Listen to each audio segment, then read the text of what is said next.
여러분의 가정과 삶의 일터에 하나님의 평강이 한량없이 부어지시기를 주 예수 이름으로 축원합니다. 오늘 한 해 동안 하나님께서 평안하여 여러분들 손으로 하는 일들마다 여러분 가정에 또 평강이 넘쳐서 나누어주고 베풀어주고 흘려보내는 이런 놀라운 역사들이 주 예수 이름으로 일어나길 주님의 이름으로 축복합니다. 예. 인생을 살다 보면 내 뜻대로 안 되는 게 참 많죠. 그래서 내 생각대로 내 뜻대로 내 계획대로 안 돼서 때로는 막 슬프기도 하고 좌절하기도 하고 낙심하기도 하죠. 그러다가 얼마나 큰 어려움을 만났는지 도저히 감당이 안 돼가지고 고민을 하다가 정말 극단적인 선택을 하는 그런 사람들도 없지 않아 있습니다. 근데 우리는 그런 거 보면서 아이고 얼마나 힘들었으면 그럴까 이런 마음이 들죠. 이런 게 지금 우리 현실 세계 속에서 너무 많이 일어납니다. 아이들 때문에, 경제적인 문제 때문에 극단적인 선택을 하는 이런 경우들을 너무 많이 보잖아요. 그러다 보면 마음이 참 어려워집니다. 이런 일들을 만날 때 그 사람의 손깍지를 하기보다는 그 사람의 상황을 이해해주고 공감해주는 게 참 필요한데 우리는 내 기준으로 먼저 생각을 합니다. 어떻게 그럴 수가 있을까? 어떻게 그러면 되나? 이런 먼저 생각하는데 정말 그런 어려움을 만난 사람에게는 그냥 손잡아주는 그 하나만 해도 엄청난 힘이 되기도 합니다. 힘들죠. 그래서 얼마 전에는 참 우울한 이야기를 보았어요. 어느 목사님이 칼럼을 적었는데 그 칼럼의 내용이 뭐냐니까 목회자가 생활과 때문에 극단적 선택을 한 그 일들에 대해서 사람들이 어떻게 목사가 그럴 수 있냐 막 이러면서 막 비난을 하니까 이 목사님이 그 글들에 대해서 목사라는 직분으로 그렇게 한 건 잘못된 거다. 그런데 그 사람을 손가락질하기 전에 그 사람에게 떴던 손, 그 사람이 그럴 수밖에 없는 상황, 그걸 이해해주고 공감해주는 게 그리스도인들에게 필요하다. 교회마저도 목사가, 집사가, 장로가 이래가지고 비판을 해버리면 설 자리가 없다. 그럼 그게 해당하지 않는 사람 누가 있냐? 다 해당하지. 그러니까 교회는 품을 수 있고 안아줄 수 있고 또 손잡아줄 수 있어야 된다. 이런 칼럼을 적었어요. 참 이런 일들을 보면 우리가 일상적으로 만나는 일들이지만 참 마음이 무겁죠. 우리도 늘 그런 두려움 속에 어려움 속에 살고 있는 게 사실입니다. 저도 어젯밤에 사실 좀 잠을 제대로 못 이루었습니다. 연구하니까 이제 누가 기독신문에 우리 교단신문에 기독신문에 난 기사를 보내줬는데 그걸 보면서 와 참 큰일이다 이러 싶은 생각이 들어서 너무 마음 무거웠어요. 그 내용이 이제 뭐냐, 지금 우리 교단에 우리 교회가 한국 교회가 뭐 인구가 줄고 아이들이 줄고 뭐 이런 여러 가지 어려운 문제들 다 알고 있습니다. 그래서 교회가 앞으로 어떻게 될까 이런 거 전도는 힘들고 교회는 점점 힘을 잃어가고 뭐 이런 이야기 듣다 보면 마음이 참 우울해지죠. 그런데 거기 하나 더 보태가지고 우리 교단 합동교단에서 이제 총회에서 이제 연구위원회를 발족했어요. 뭔 연구위원회를 했냐 하니까 교회가 앞으로 당면할 그 현실들 이게 뭐냐, 목회자 수급이 빨간불이라는 거예요. 이게 목회자가 은퇴하는 사람보다가 새로 목사가 되는 사람 숫자가 적다는 거예요. 이게 무슨 말이냐니까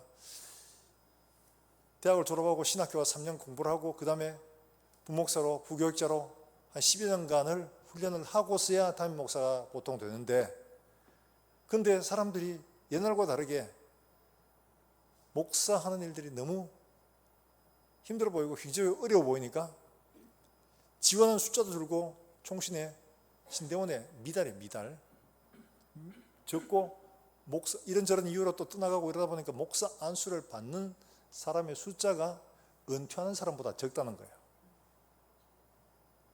이게 현실이야, 현실. 그래서 그럼 앞으로 어떻게 되냐?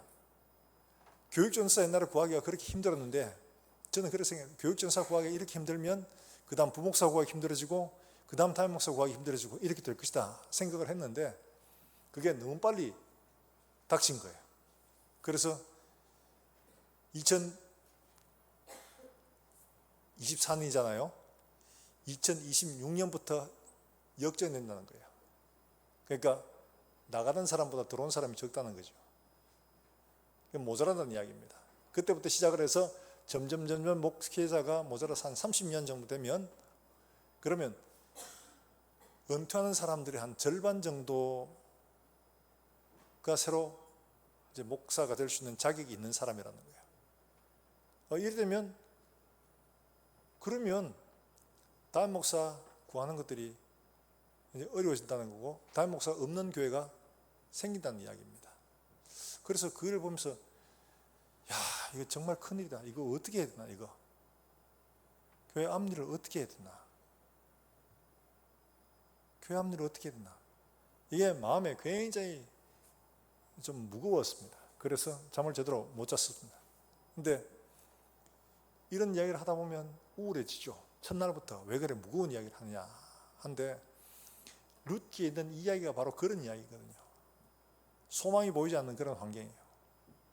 그런 환경 속에서 하나님께서 어떻게 세계를 만들어 가시는가를 보여주고 있는 부분이기 때문에 그렇습니다. 우리가 만난 어떤 어려운 문제들, 도무지 답이 없어 보이는 일들, 그리고 하나님은 하나님의 일들을 계획하고 준비하고 계시다는 것을 우리가 깨닫고 믿음으로 한 걸음 한 걸음씩 주님이 인도하시는 길을 가는 것들이 필요하다.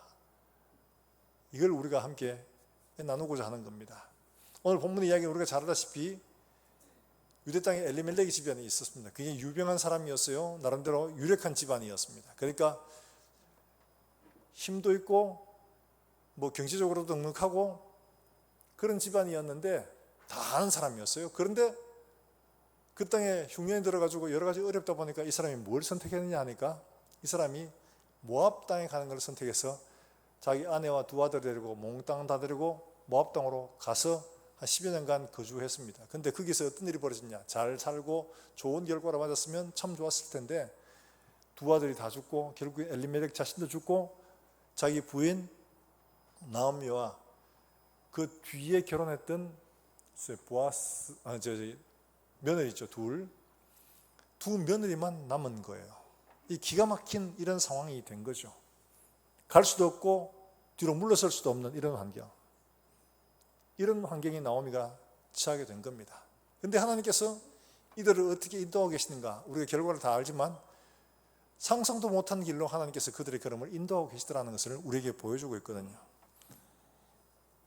이스라엘 백성들이 광야를 지날 때 그들은 한 번도 가보지 못한 길을 갔습니다. 그런데 하나님께서 그들의 길들을 매번 구름 기둥과 불 기둥으로 인도해 가시면서 그들이 거할 곳들을 미리 준비하셨다는 것을 우리가 잘 알고 있습니다.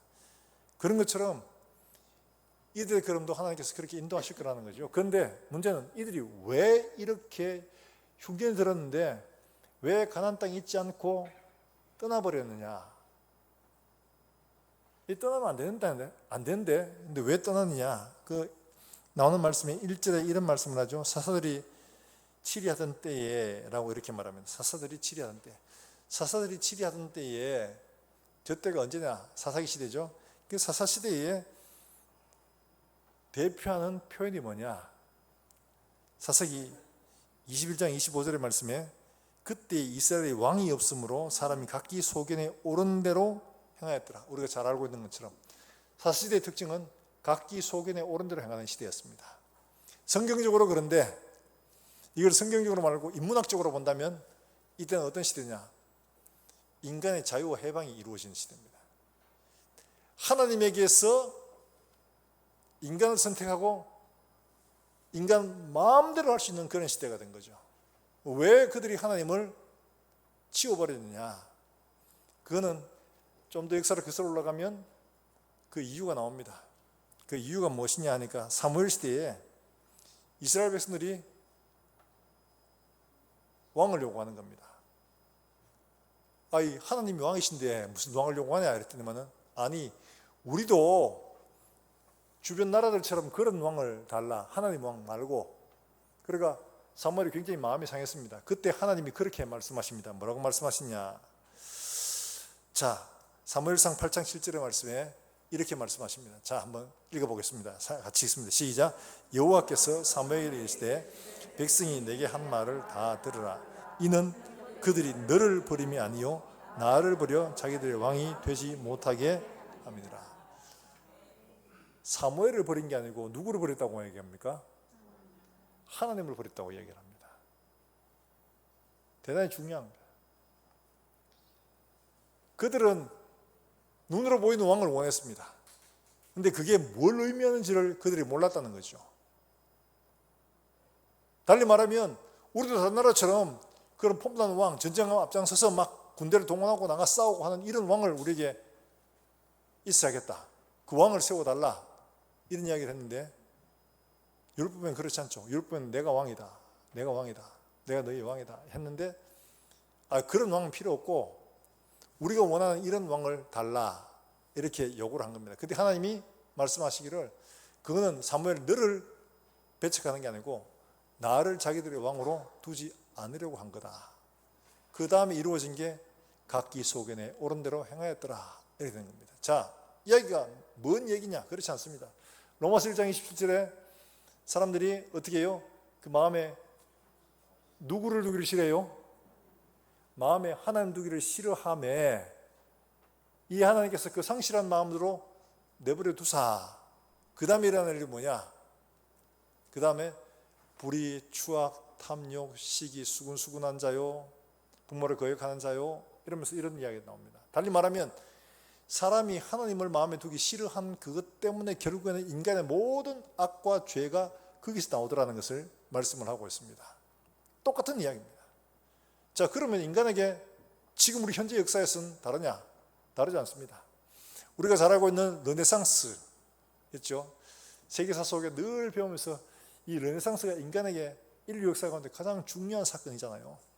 르네상스, 소위 말해서 인간의 발견이라고 얘기합니다. 인간의 발견.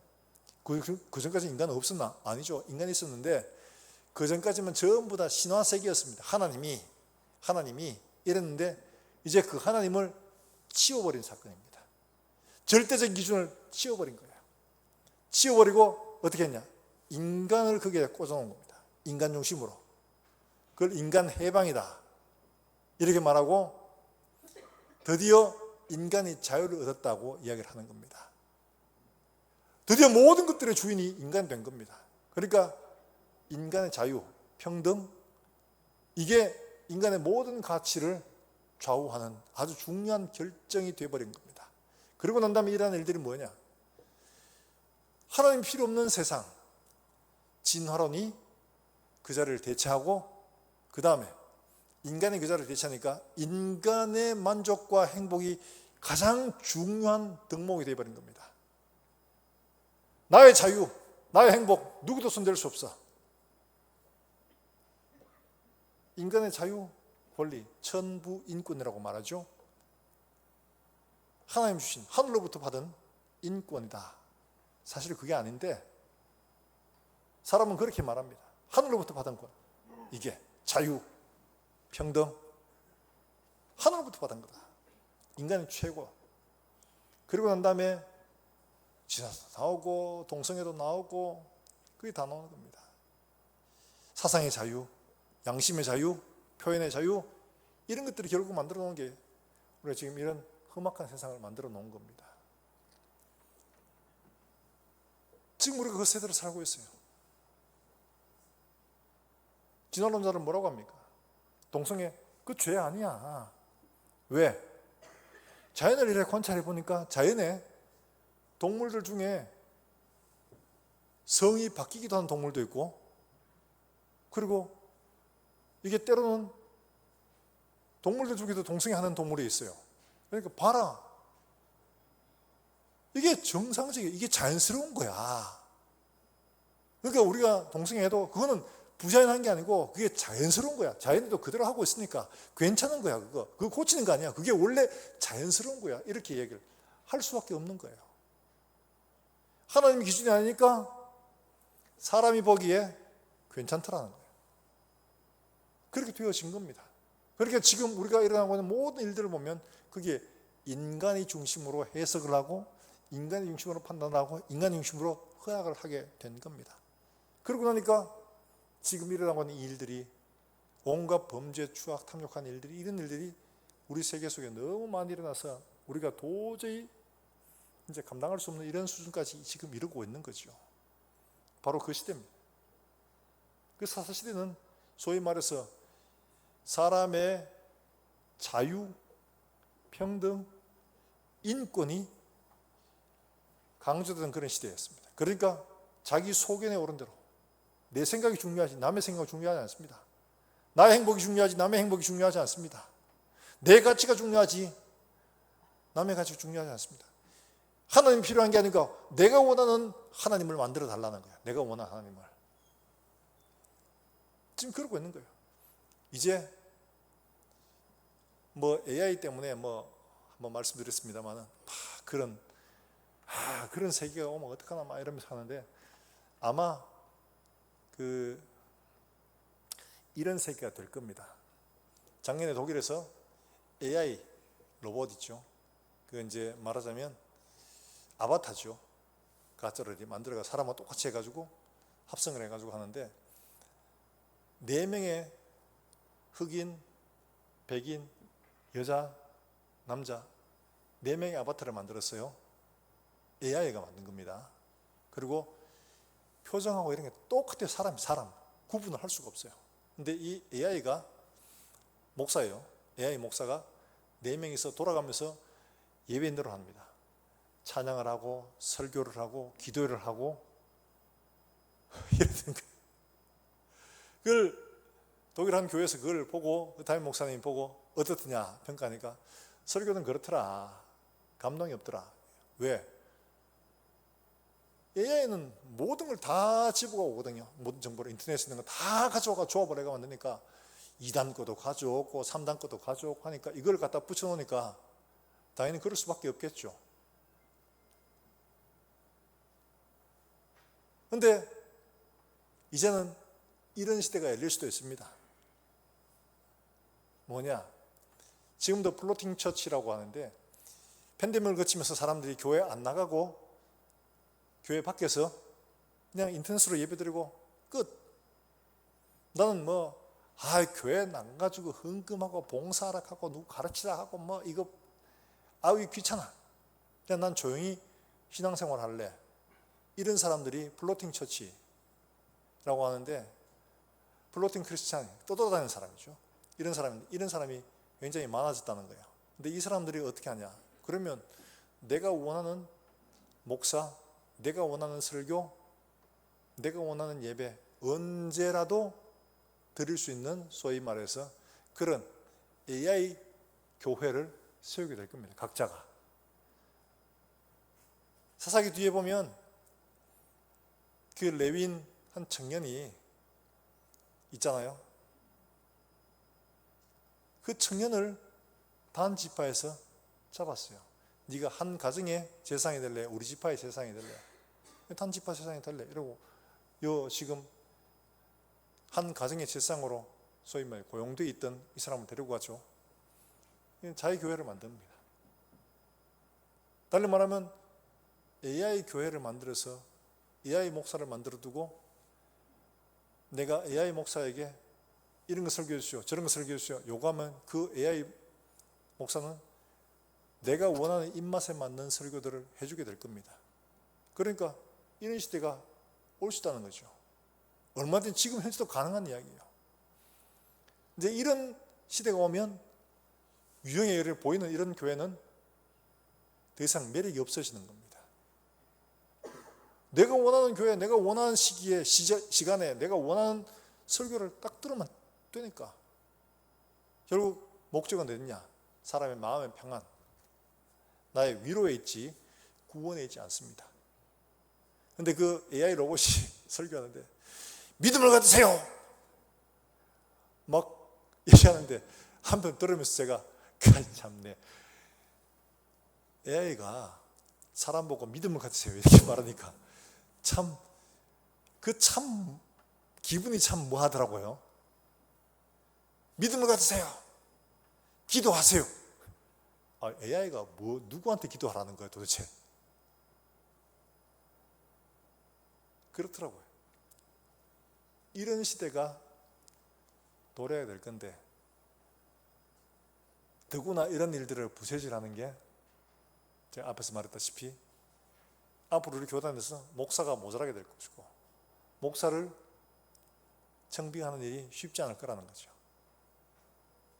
교육전서 구하는 것도 그래요. 큰 교회부터 차례로 갑니다. 큰 교회 가고 중요한 교회 가고 작은 교회는 안 옵니다. 그래 됐던 것처럼 앞으로 그런 일들이 벌어지지 말라는 없어요. 이미 한번 경험을 했기 때문에. 그래서 이거 어떻게 해야 되나. 진짜 여가 답답한 게 잠이 안 오는 거예요. 이걸 어떻게 해야 되나. 어떻게 해야지 성도들이 정말 바른 목사, 바른 교회, 바른 성도들과 정말 바른 교회를 함께 세워갈 수 있을까.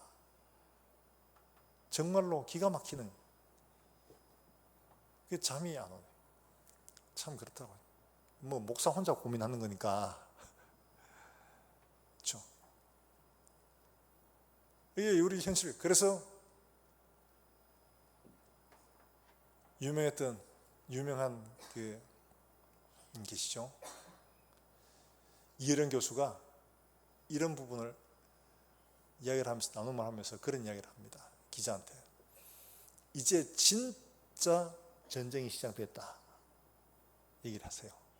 그게 뭐냐니까 우리가 진짜 하나님을 필요로 하고 있는지, 내가 왜 예수를 필요로 하는지, 왜 교회가 필요한지 우리에게 선명하게 세우지 않으면 우리의 믿음은 자기 위로의 세상적인 방식 넘어질 수밖에 없습니다. 우리의 목적이 구원이 아니라 중생이 아니라 하나님의 뜻을 따라 사는 것이 아니라 위로받고 평안을 얻기 위한 기독교가 될 수밖에 없다는 거죠. 그럴 때 정말 예수님은 나의 죄 문제를 해결하실 분입니다. 예수님만이 구원이십니다. 이거를 명백하게 내가 고백하고 시인하고 그 말씀을 따라갈 수 있느냐 하는 전쟁이 시작된 거라는 거죠.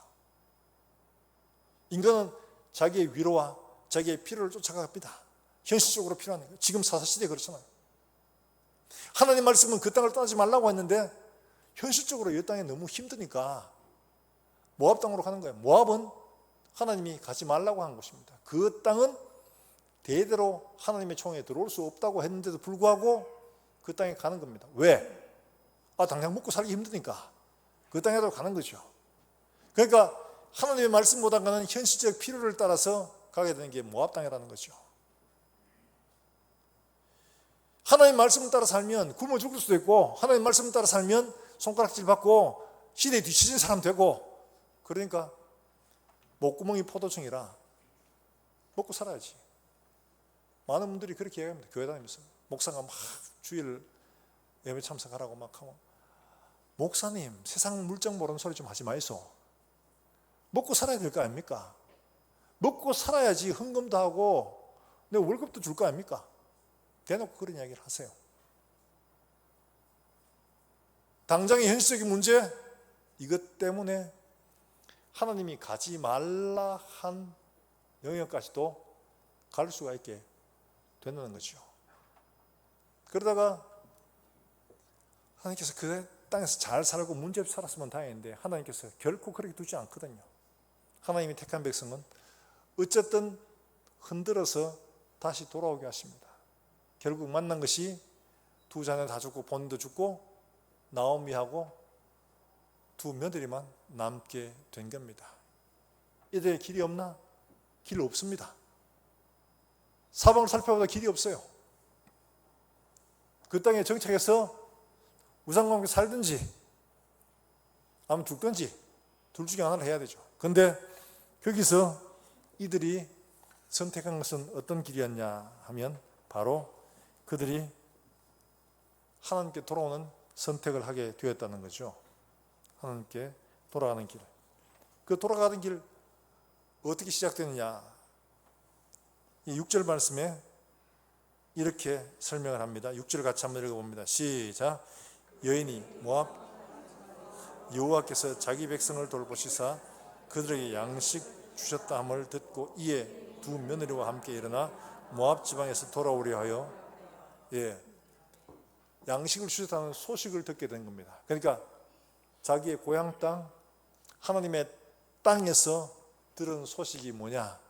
그 땅이 한때는 어려웠지만 하나님께서 자기 백성을 돌보시사 찾아오셨다는 이야기죠. 찾아오셔서 그들에게 양식을 주셨더라. 이 얘기를 듣는 겁니다. 여러분, 이 사람이 이 이야기를 들어야 할 이유가 있을까요? 더 관심이 있는 것은 어떻게 하면 이 두 며느리하고 살아낼 수 있을까? 그 소식이 더 중요하지. 고향에서 하나님이 거기에 찾아오셔서 양식을 주셨다 하는 이야기, 그것보다가 이 땅에서 먹고 사는 이야기가 더 중요한 거죠. 그런데 이 나오미는 어디에 마음을 두고 그 소리를 듣냐? 그러니까 고향 땅에서 하나님이 어떤 일을 행하셨는가를 듣고 있었다는 거죠. 사랑하는 여러분, 우리가 정말 절망적인 상황, 어려운 상황 속에서 우리가 마음을 두고 귀를 기울여야 할 소식은 뭐냐? 하나님으로부터 오는 소식이라는 거예요. 하나님으로부터 오는 소식.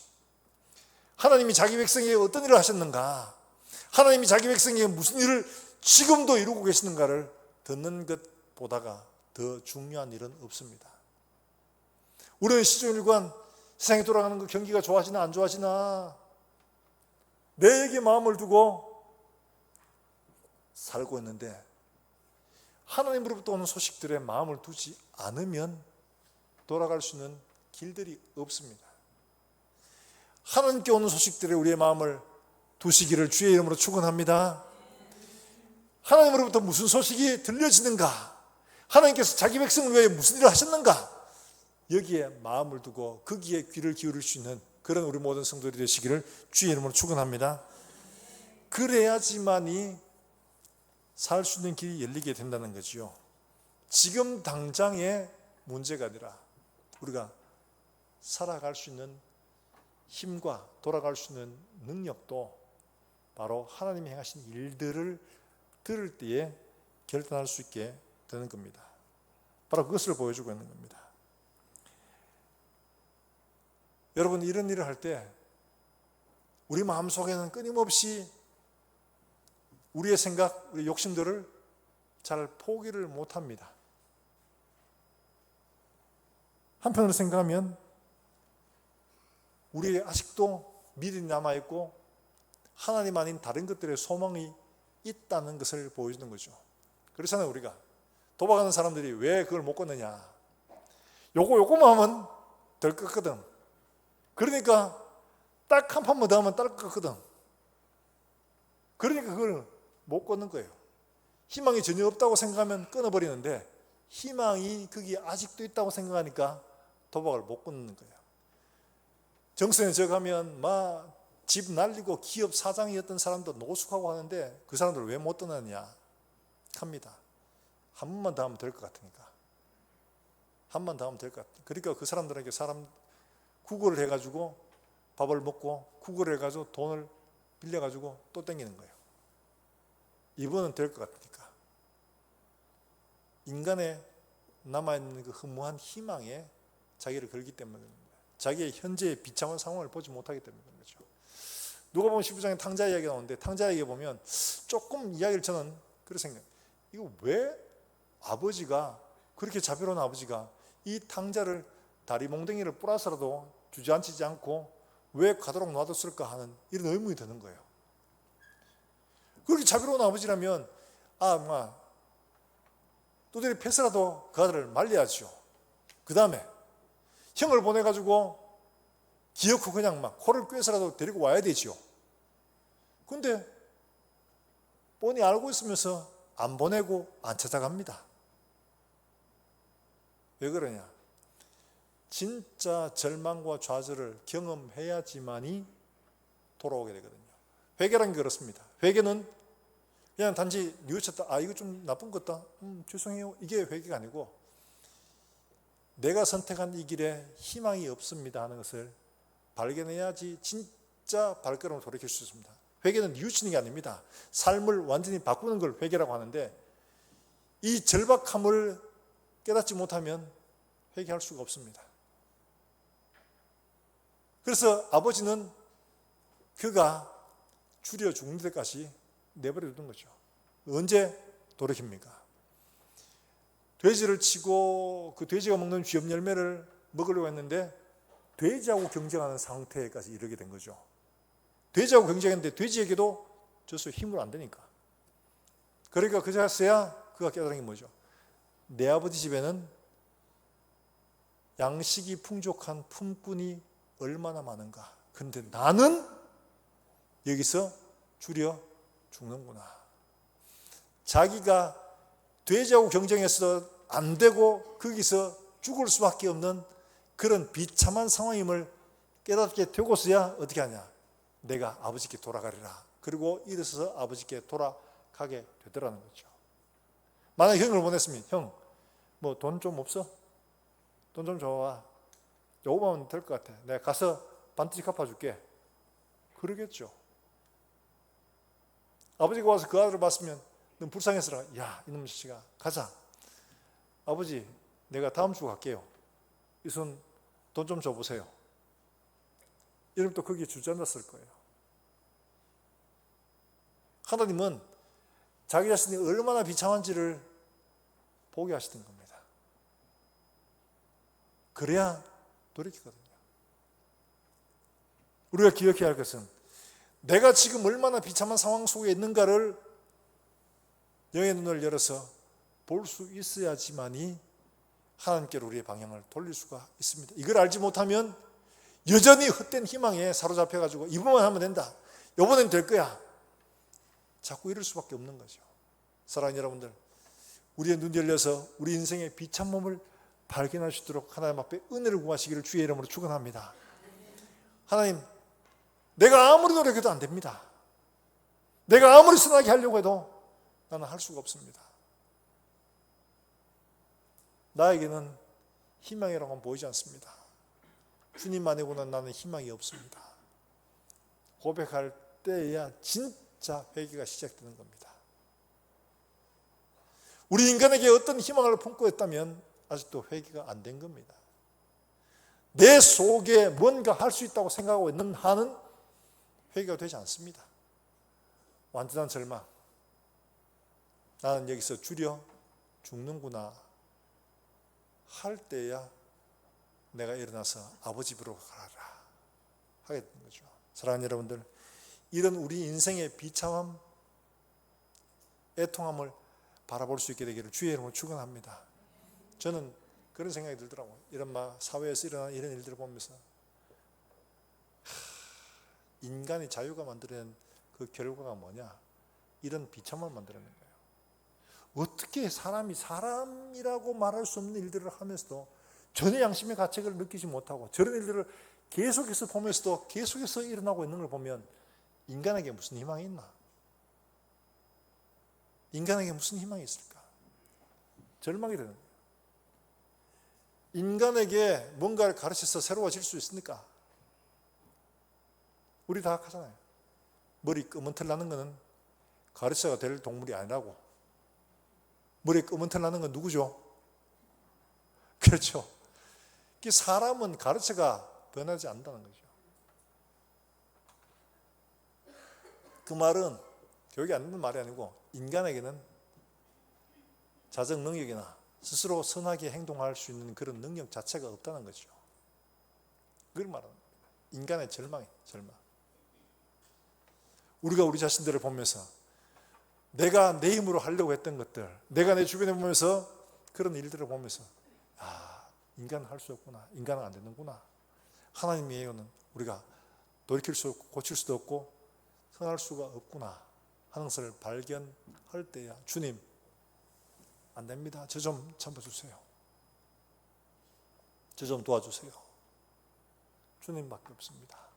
손을 내밀 수 있게 되는 겁니다. 이걸 발견하는 게 정말 은혜예요. 정말 은혜예요. 우리가 은혜 받았다 감동해서가 아니고 나 자신의 비참함과 할 수 없음을 발견했기 때문에 주님 아니고는 안 됩니다. 이게 은혜예요. 이게. 사랑하는 여러분들, 우리가 우리 자신들의 정말 부족함과 연약함을 발견하고 하나님 앞에서 정말 주님 외에, 하나님 외에 우리에게 소망이 없음을 발견할 수 있는 눈이 열려지기를 주 예수 이름으로 축원합니다. 축원합니다. 그렇게 되면 할 수 있는 한 가지가 있습니다. 뭐냐? 자기가 의지하는 것도 결국 놓게 됩니다. 자, 16절에 한번 볼까요? 16절에 17절의 말씀을 같이 한번 읽어봅니다. 시작. 룻이 이르되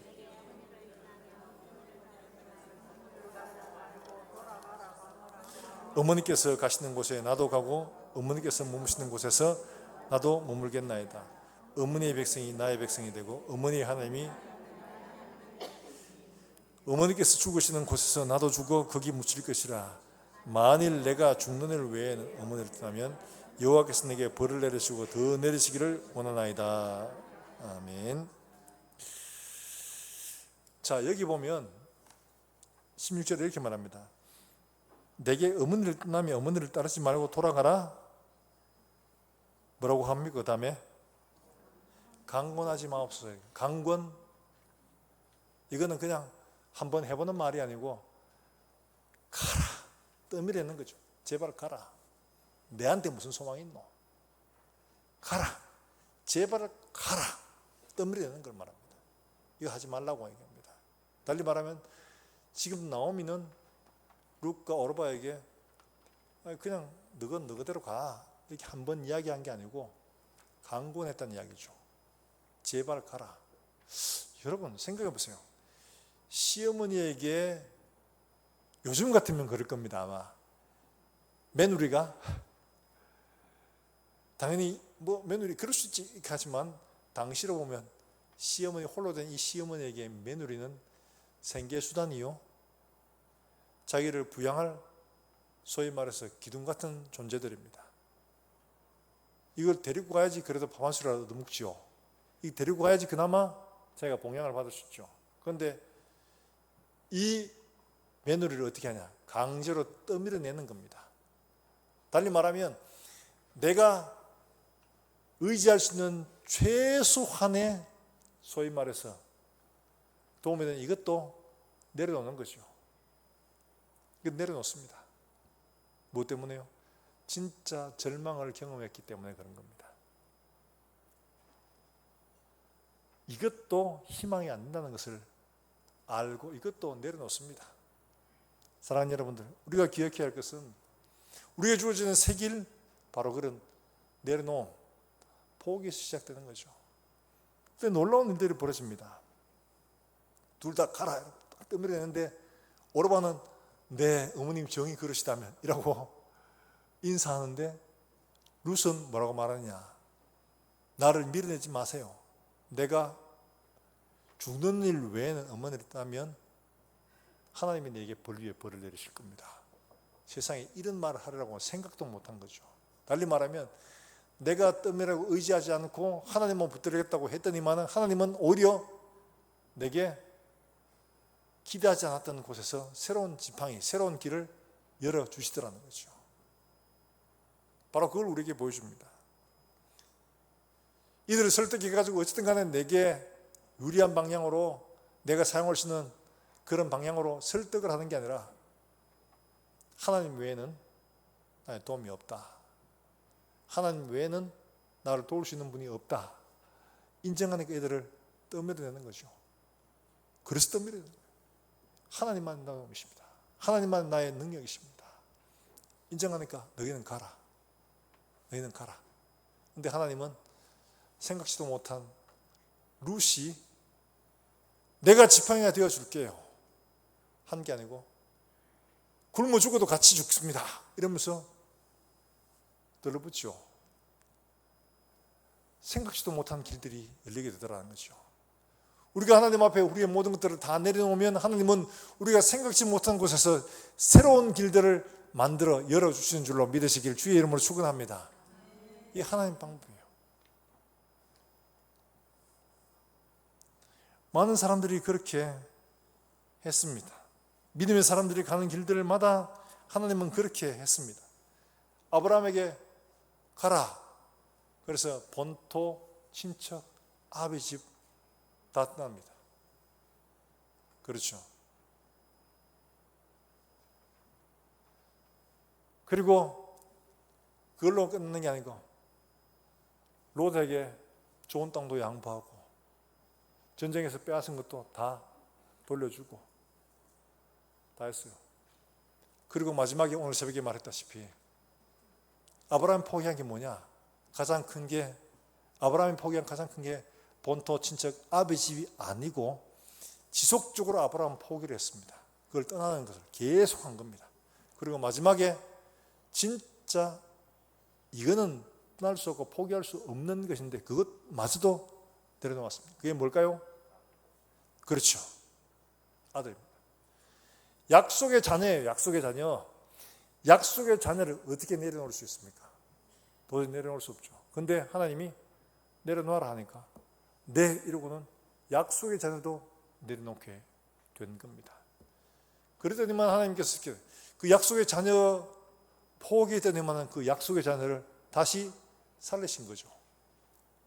그 손을 다시 돌려주신 겁니다. 달리 말하면 우리가 내려놓고 포기했더니만은 하나님은 그 사람에게 다시 돌려주시더라는 거죠. 새로운 길을 주시는 겁니다. 내가 붙들려고 내가 안 놓으려고 애를 쓰가 아니고 하나님이 놓으라 하니까 놓았더니만은 하나님이 제 발로 들어오더라는 거죠. 이게 믿음의 법이라는 거죠. 물질을 포기하고 난 주일 성수하겠습니다 했더니만 하나님께서 주일 지키고도 경제생활을 유지할 수 있도록 하나님 해주시고, 이게 수많은 사람들이 경험한 소위 말해서 포기의 은혜라는 거죠. 내가 지키려고 아등바등한 게 아니라, 내가 나의 유익을 위해서 사람을 이용한 게 아니라 하나님만 의지하고 내려놓았더니만 하나님은 전혀 새로운 길들을 우리에게 허락해 주시더라는 거죠. 생각지 못한 방법으로 하나님 채우시는 것을 보여주고 있는 겁니다. 사랑하는 여러분들, 이 안에 믿음은 모험입니다. 계산이 다 되어서 하는 게 믿음이 아니고 계산이 안 되는 데서 하는 게 믿음이죠. 바로 그런 게 우리에게 필요합니다. 처음부터 우리에게 무리하게 요구하시는 게 아닙니다. 하나님은 보여주시고 여러 케이스들을 알게 하시고 그리고 우리에게 요구하시는 겁니다. 성경을 기록한 목적이 바로 그런 거예요. 다 보여주시는 겁니다. 이렇게 이 안에 길이 막혀 캄캄한 것처럼 보이고 앞길이 없는 것처럼 보일 때 주님 말씀하신 대로 그렇습니다. 주님, 그렇습니다. 주님, 나는 주님만 길로 힘으로 능력으로 삼겠습니다.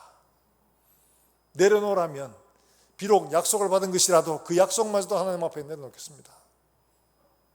아브라함이 그렇게 했더니만 하나님께서는 그 아들을 도로 주신 것이요. 우리가 내려놓을 때 하나님은 내려온 그것을 더 큰 것으로 돌려주시는 그런 은혜의 역사를 경험하게 될 겁니다. 그런 은혜를 경험하는 이 안에 되기를 주 예수 이름으로 축원합니다. 지금은 보이잖아요. 어떻게 해야 될지도 몰라요. 그러나 말씀을 따라 나오미처럼 내 권리, 내 능력 내놓고 당신만이 나의 힘이십니다. 당신만을 붙들겠습니다. 계산하기가 기대하면서 사는 게 아니고 아예 그냥 포기를 하는 겁니다. 그랬더니 하나님은 그 사람에게 믿음의 조상의 가문이 되게 해주신 겁니다. 생각지도 상상도 못했던 일들이죠.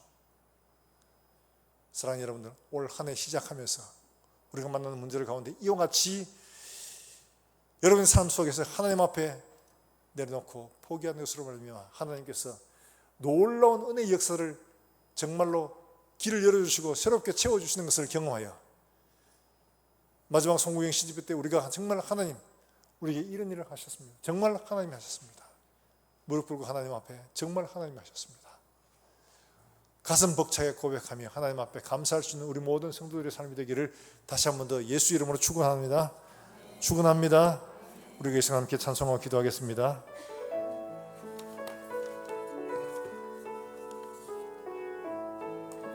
나의 갈 길 다가도록 나의 갈 길 다가도록 예수 인도하시니 내 주 안에 있는 긍휼 어찌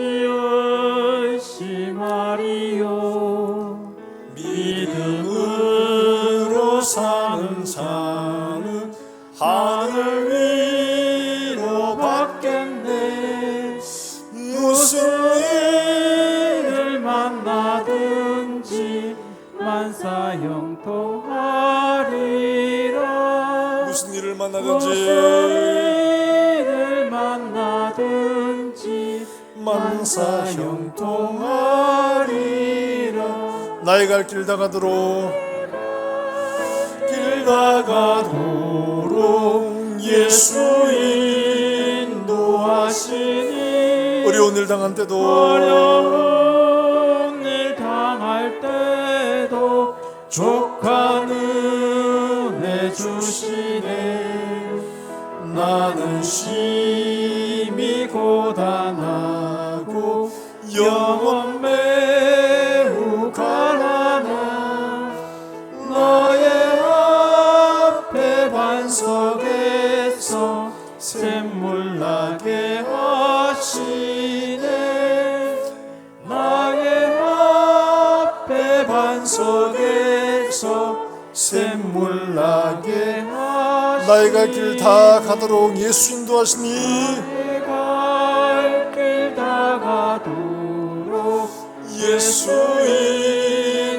인도하시니 그의 사랑 어찌 큰지 말로 할 수 없도다.